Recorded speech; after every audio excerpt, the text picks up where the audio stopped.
Hello, your friendly neighborhood host JT Wheatley here again, back for another episode of the History of Comics podcast, this time with the life of Frank Miller. One of the most pivotal comic book creators in the 1980s and 90s is Frank Miller. After revamping Daredevil at Marvel in the early 1980s, he would move over to DC, where he created arguably the greatest Batman story ever in The Dark Knight Returns, and later revamped the character as well in Batman Year One. Soon, both Marvel, DC, and even Hollywood was calling, as he was quickly the most talented writer-artist and would soon set a new standard in gritty comic book storytelling. He would carry this into the 90s with independent work on Sin City and 300. As a result, Miller was one of the chief influences, for better or worse, for the dark, gritty storytelling that not only affects comic books, but film and TV to this day. Frank Miller was born in Only, Maryland on January 27, 1957, the fifth of 7 children to an Irish Catholic family. His family later moved to Montpelier, Vermont, where Miller grew up with his siblings, nurse mother, and carpenter electrician father. Growing up, Miller was a longtime comic book fan and dreamed of being an artist from an early age, with his mother even commenting he once presented her with a rough comic book he made from stapled notebook paper. However, he would never have any formal training as an artist. As a fan, Miller did write a letter to Marvel Comics, which appeared in The Cat number 3 in April of 1973. Growing up in Vermont, Miller also was fascinated by New York City, and when he finally got a chance to visit, he truly loved it. Frank Miller loved movies and detective fiction as well.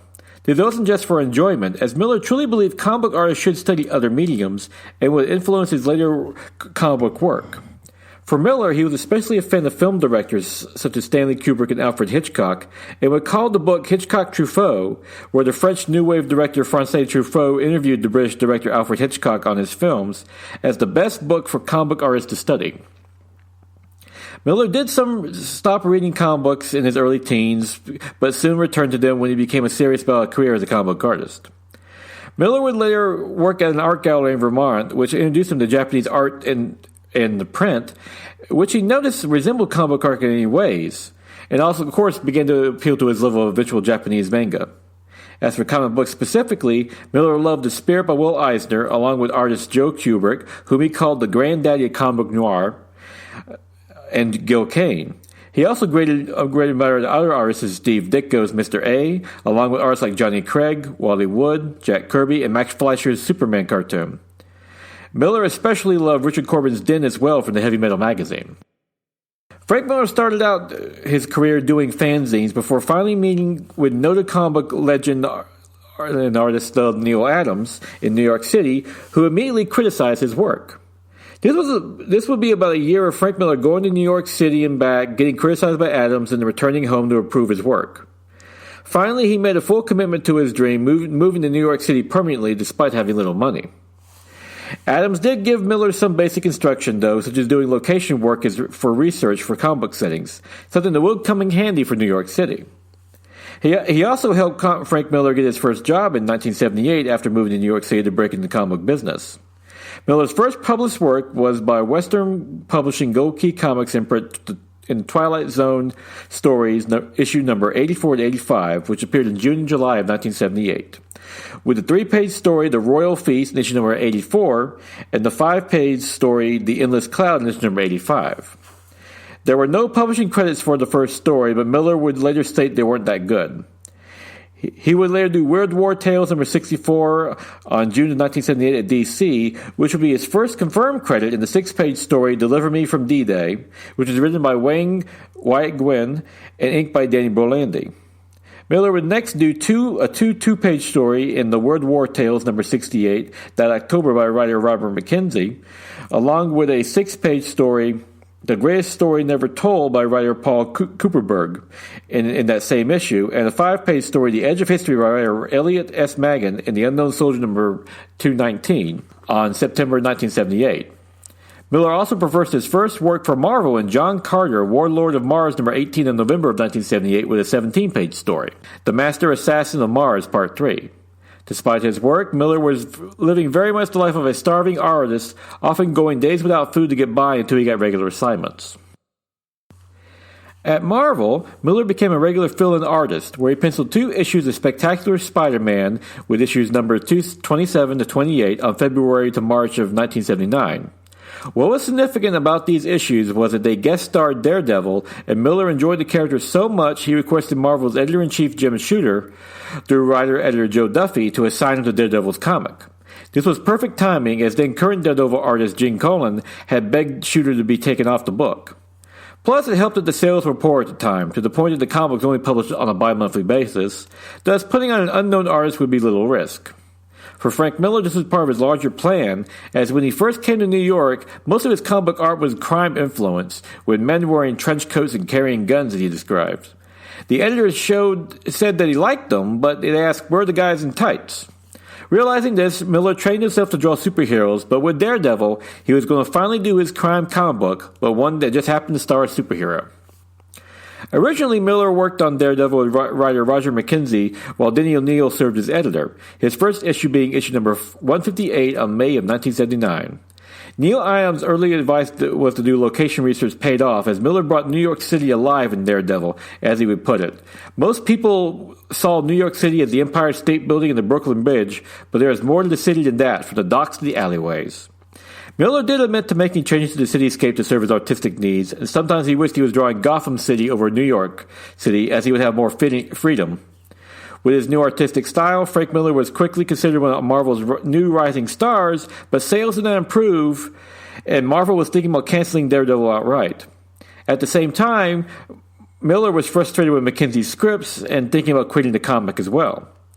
However, Miller would write and draw the backup story in Daredevil, and that impressed editor Denny O'Neil so much, he moved Roger McKenzie to another assignment while giving Frank Miller full writer-artist duties on Daredevil with issue number 168 on January of 1981. It was this issue that truly began Miller's epic run on Daredevil, as it was also where he delivered the first full comic book appearance to the femme fatale and Daredevil's former girlfriend, Elektra. Frank Miller created Elektra to be Daredevil's femme fatale, as he thought superheroes should have cooler girlfriends.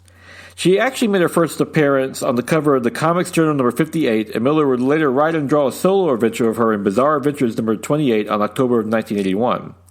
This wasn't new, though, as Miller admits to Elektra being inspired by Will Eisner's The Spirit's own femme fatale, Sans Sharif, from the classic Will Eisner comic, to the point that he ripped off her first story from the first Sharif story.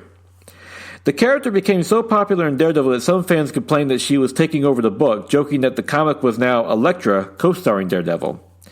Miller would always counter that Daredevil always drove the story, including Elektra's part in it. Her weapon of choice were sais, which are solid steel martial arts knives, and they were also deliberate.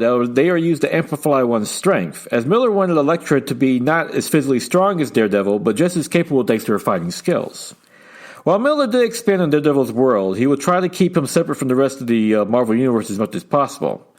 Elektra also plays a hand in rewrapping Daredevil's origin, as he was a member of the ninja clan The Hand, which was the rival clan to the Chaste, led by Stick, who was also blind, and Stick is revealed to have trained the young Matt Murdock to use his enhanced senses along with martial arts after his accident that blinded him.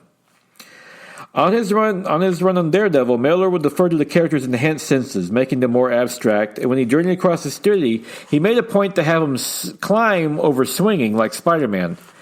Miller later found out that swinging through the city was physically impossible. Miller very much liked Daredevil's blindness and human vulnerabilities, as he stated at the time he thought that Superman was boring in being so powerful. He would also take a fleeting reference to Hell's Kitchen in one of the earlier Daredevil comics to remake his origin entirely, starting with issue number 168, ultimately making it Daredevil's Gotham City. Miller started to make the comic more violent as well, much of it influenced when he was mugged twice while living in New York City, which changed his mood about comic books and life in general. Reportedly, he was planning a more lighthearted run before the crimes against him influenced the whole deal. Miller retconned Murdoch's relationship with his father, adding an incident where his father hit him as a young boy in anger when Matt returned from a schoolyard fight. It was not meant to show that Murdoch's father was abusive, but angry that his son was going down the same path that he was, wanting something more from Matt.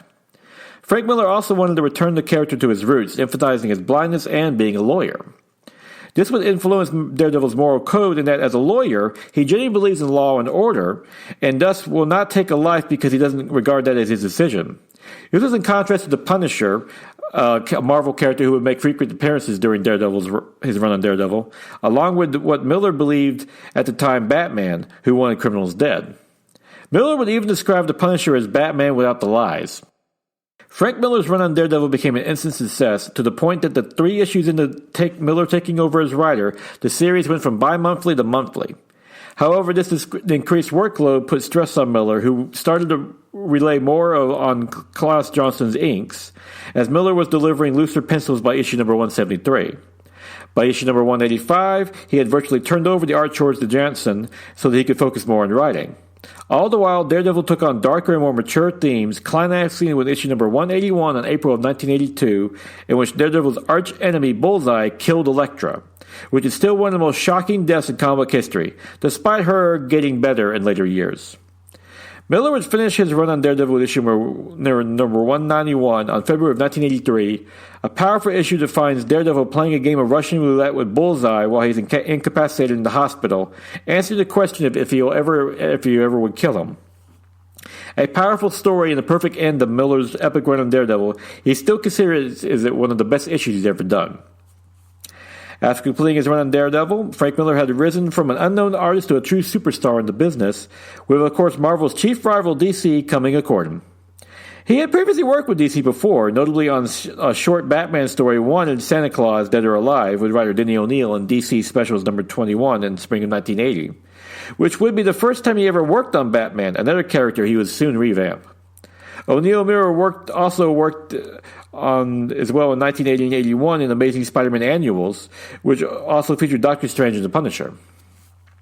After completing his run on Daredevil, Frank Miller turned his sights on another Marvel character when he penciled the Wolverine miniseries with writer Chris Claremont writing, which ran from September to December of 1982 for 4 issues, being the first solo series for the popular X-Men character. The story followed Wolverine journeying to Japan to track down his love, Mariko Sasade, only to have to deal with her criminal father along with his own feral nature. The series was an immediate critical and commercial success, further cementing Miller's reputation as one of the comic book's top artists, along with leading to Wolverine getting a regular comic book series. It also added Wolverine's Japanese past and struggle with honor, which would become a cornerstone to his character from henceforth. With this success, it was no surprise DC tried to recruit Frank Miller away from Marvel, which they did when Miller started developing his own creator-owned series, Ronin, which was inspired by his research in martial arts and samurai when developing Daredevil's martial arts background.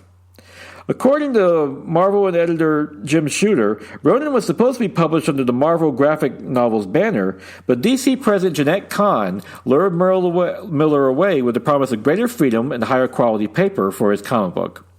As a result, Ronin was published as a 6-issue miniseries by DC from July of 1983 to August of 1984, telling the tale of an ancient samurai battling a demon into the future, combining feudal Japan with cyberpunk storytelling. The comic would be another critical and commercial success. It would later influence his work as the Teenage Mutant Ninja Turtles, whose creators Kevin Eastman and Peter Laird also heavily referenced Miller's Daredevil run, along with Samurai Jack.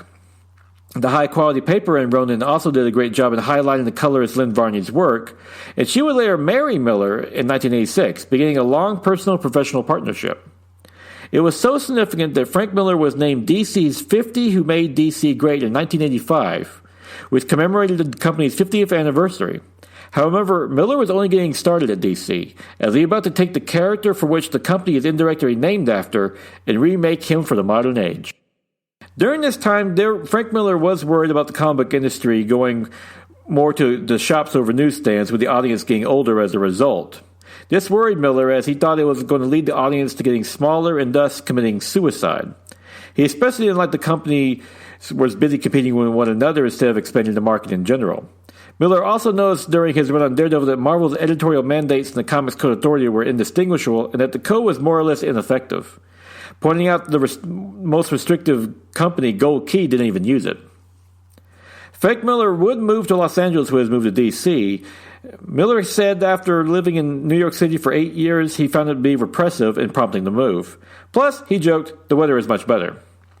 Overall, Frank Miller felt liberated by his move to DC and Los Angeles and was ready to produce arguably his greatest work to date. After Ronin, his original plan was to revamp DC's Trinity, Superman, Batman, and Wonder Woman, with writer Steve Gerber. Originally, the two creators came together with different ideas, ultimately with a pitch to DC for Man of Steel, which was going to be Superman. The Amazon, a revamp of Wonder Woman, and The Dark Knight, which of course would be a revamp of the Batman.